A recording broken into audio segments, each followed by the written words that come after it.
live. Hello, my name is Billy Bernie Bro. Um, I just work graveyard shifts. So I'm a little tired, but my name's Bro, and today I'm going to discuss neoconservatism. And why am I discussing neoconservatism today? Well, and the right wing is smearing him because he has some nice things to say about literacy and healthcare in Cuba. And as a a very fierce anti-communist myself, I agree with Bernie Sanders. Cuba is a terrible country as far as being a repressive state, but hey, healthcare is available to everyone. That's more than we do here. Make no apologies about that. And when the right wing say, "Well, there you go, praise in Cuba," well, I remember when Augusto Pinochet was the leader of Chile, and all the massive privatizations and the repression of civil liberties and all that combined. It was a massive capitalist state. Um, Milton Friedman's Chicago School of Economists went there and turned that into their little social experiment of the right.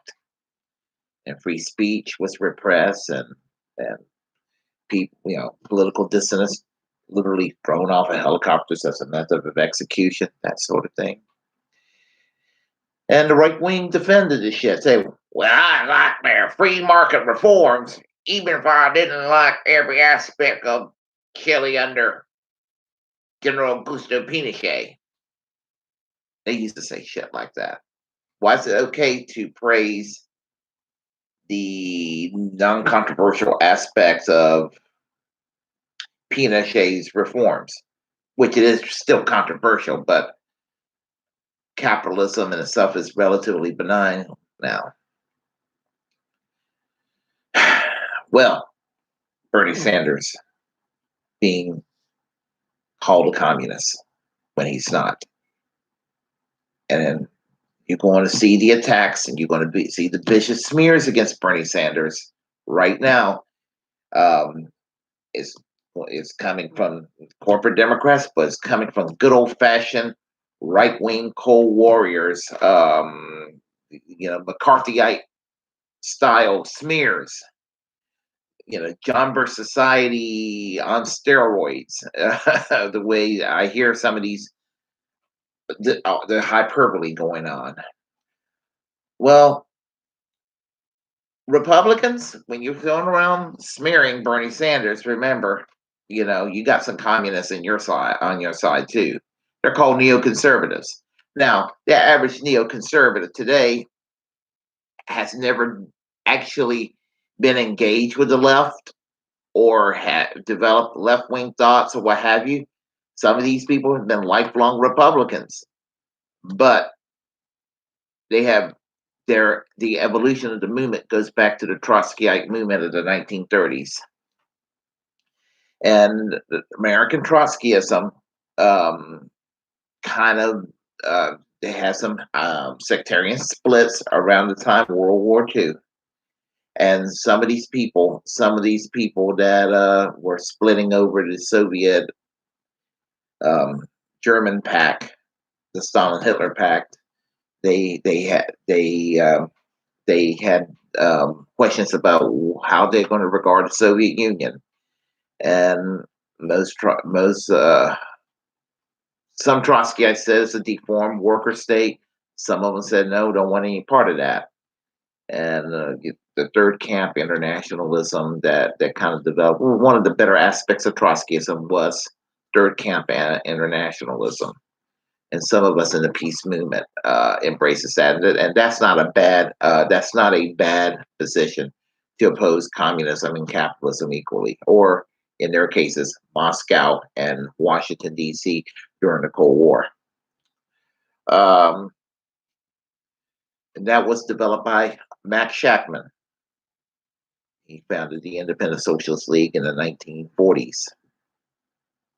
The Independent Socialist League dissolved in the 1950s, and they went into the more moderate Socialist Party of America, Party Eugene Debs and Norman Thomas. and some people in the SP were very nervous about a takeover of by the Trotskyites. That will be the party will go shifting far left. Well, instead of going far left, the party shifted toward the right by the 1960s, supporting the Vietnam War, supporting the battle against communism, and they kind of evolved into Cold War liberals. I'm kind of making this really fast, but I'm just trying to give you the gist of how this shit evolved. So it was the support for anti-communist causes on the global scale, while they were domestically progressive. It was the over-the-top support for for Israel. It was, it was all that culmination, and these people started to play political footsies with the Republicans by the 1970s, and by the 1980s, a lot of these neoconservatives ended up being very. I mean, these Trotskyites ended up being very comfortable being part of the Reagan Revolution. And there are neoconservatives today that, as I said, they don't know they're neoconservatives. They don't know about their connection with the Trotskyite past. We're talking about people like former Mayor Rudy Giuliani of New York, neocon. We're talking about right wing media people, Rush Limbaugh, Sean Hannity, Mark Levin, neocons. Glenn Beck, neocons. Even Michael Savage is a neocon. You got John Bolton, a mass murderer. You got Paul Wolfowitz. All these people that served in the Bush presidency, the George W. Bush presidency, fucking neocons. And why? What is it that makes the neocons and Trotskyism so synonymous with each other?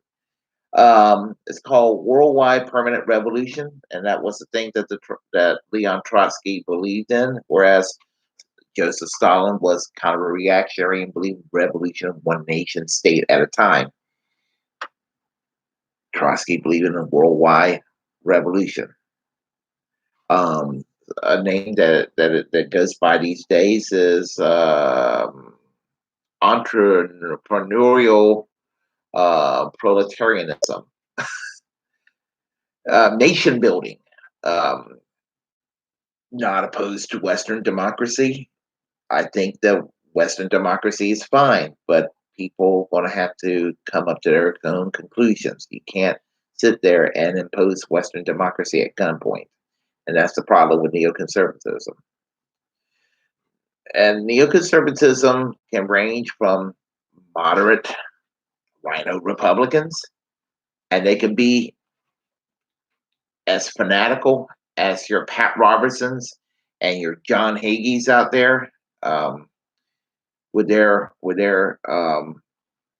Christian Zionism, which is as dangerous as Islamic fundamentalism. And I will go into as to why both are kind of equally dangerous, and later on in another video. But anyway, I'm kind of just giving you a quick synopsis of this movement that's the cancer of the modern Republican Party. Every bit as much as being on the left, having to deal with groups like Sparts and the Socialist Workers Party and people like that on the hard Trotskyite left. It's just in the nature of Trotskyism to take over institutions and try to go and to